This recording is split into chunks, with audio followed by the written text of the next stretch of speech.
Hello YouTube! Lyricise17 here, but you can just call me Travis. And welcome back to another edition of Up Next on the Shelf, the series where we take a look at what's up next on the shelf. Yeah, let's just do it. In the background we're listening to Skullfist. This is their 2014 full-length album, Chasing the Dream. Pretty cool, new wave of traditional heavy metal.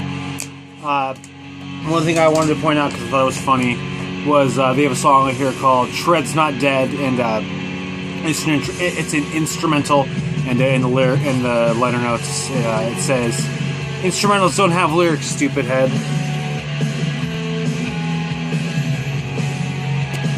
So anyway, yeah, if you're into new wave of traditional heavy metal, you guys are probably aware of these guys out of Canada. So yeah, awesome stuff.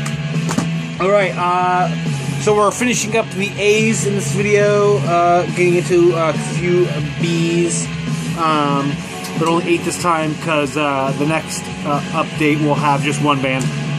So yeah, let's do it. Okay, first two up from the same band. This is Avulsed. This is a death metal band out of Spain. You know, nothing too flashy going on here. You know, fast pummeling drumming, guttural vocals by Dave Rotten, kind of cool, catchy, good riffing going on. I think they have 7 albums. This is their second album, Stabwound, Orgasm, and then I think there's one in between. Then I have Gorespattered.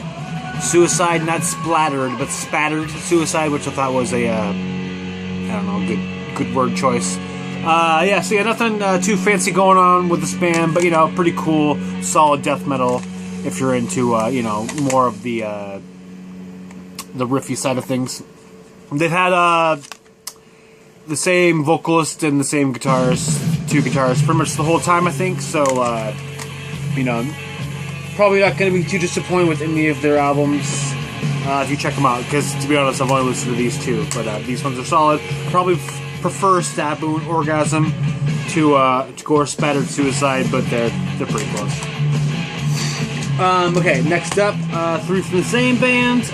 One of my favorite bands going right now for sure, and that is Axxion. Also a Canadian new wave of traditional heavy metal, new wave of traditional heavy metal band. And actually, the guitarists in this band, Sir Shred, and the drummer Alison Thunderland. Although actually, I think now she's trying to go by Emily Ann, which might be her real name. Yeah.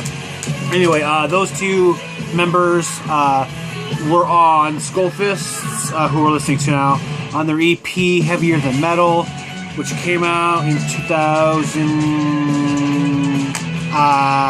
2012 maybe, 2010, I don't know, something like that. Actually, Sir Shred might have been on the demo also.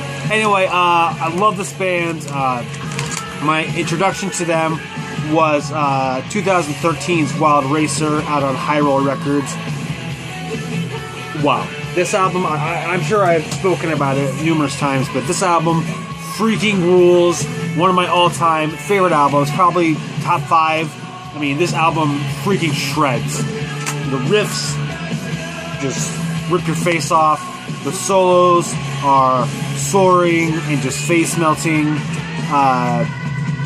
Dirty D. Kerr's vocals are just outstanding. He's kind of in that kind of vein of vocalists who I like, who aren't really necessarily good singers, but get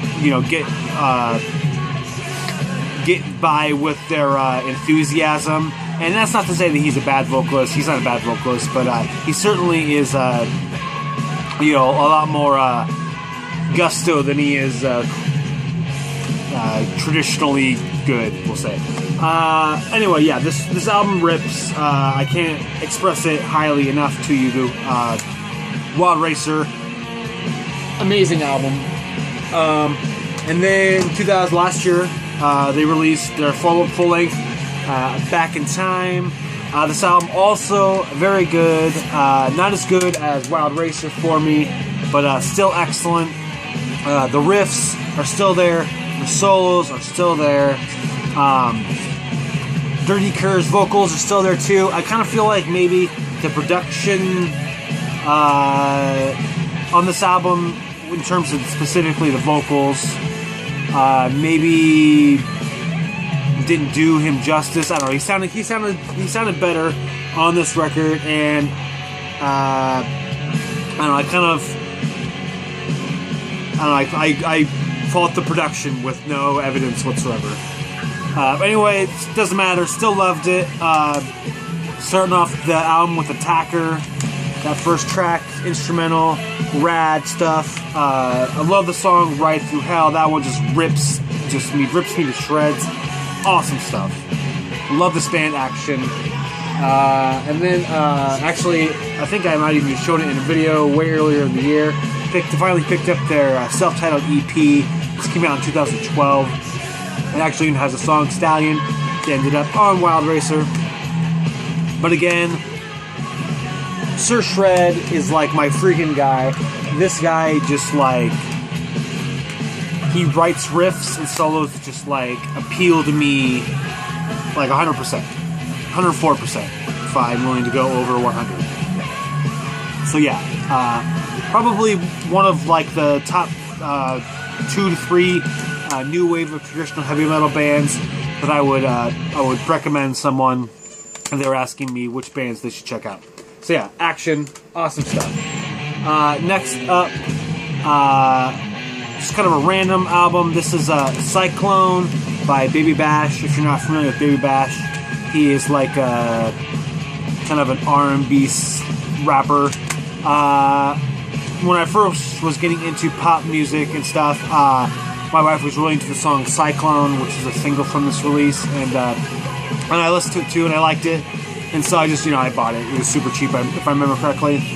That particular song features T-Pain, and actually is a Little John production. I feel like people mostly know Little John for probably Dave Chappelle's parody of him, whether that's semi-accurate or not. But one thing I think goes unnoticed about Little John is that in terms of just like production, beats, if you like the more club end of things, Little John's one of the best. Underrated guy in terms of that department, at least I think, because I don't feel like I hear anyone talking about it. But that's fine, no big deal.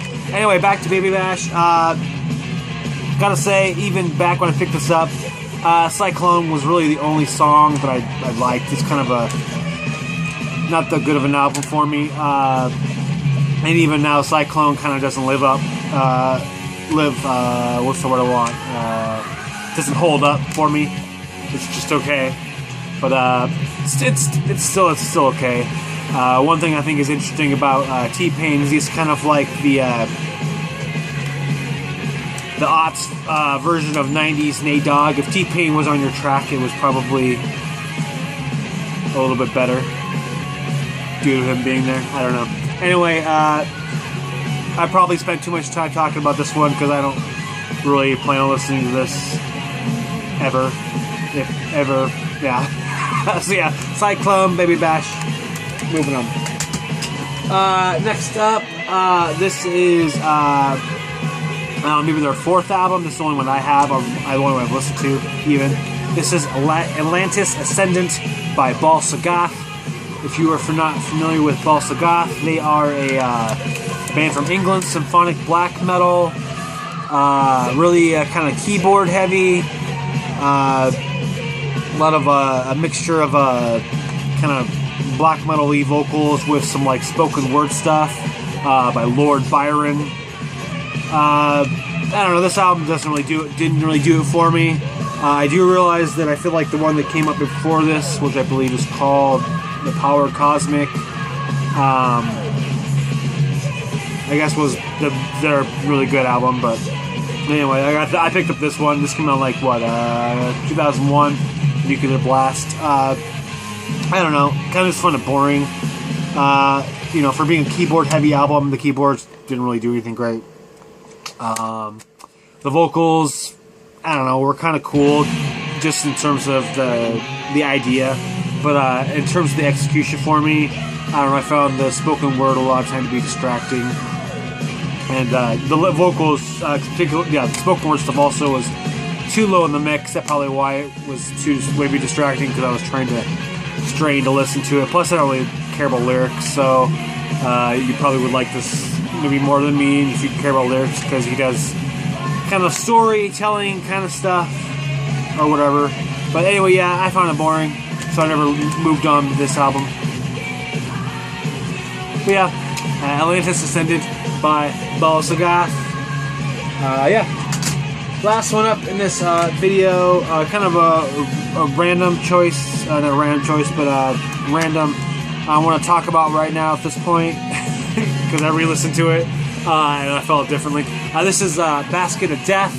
This is what I initially thought of as a porno grind, cyber grind kind of band out of Japan. Re-listening to it today, actually this is like tons of fucking noise is like all rampant throughout this release. Released on Last House on the Left, obviously a reference to the Wes Craven film Last House on the Left, actually Last House on the Right, as I don't think I said that correctly. Anyway, yeah, this is kind of an interesting one to re-listen to, because you know, back, I don't know, I probably haven't listened to this in like a decade, maybe even. And you know, like I said, I thought it was kind of a porno grind, cyber grind band, and it really is kind of it's way more noise. And it kind of was a genre that I wasn't really aware of at the time that I listened to it. This came out in 2004, I think, maybe. So yeah, kind of a, you know, not that I super love this or anything, but it was kind of you know, it was a cool to re-listening to it under the idea of, you know, having a more awareness of the genre of noise, we'll say. I wouldn't say I super loved this or anything, but it was kind of just cool to, like I said, hear it under the guise of now understanding a little bit better about noise.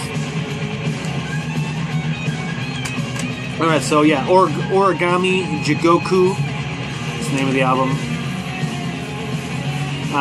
When I say porno grind, probably a little more in its aesthetics. And probably not cyber grind, it's probably just noise. So yeah, again, I don't know, nothing really to say about this. Basket of Death, Origami, Jigoku.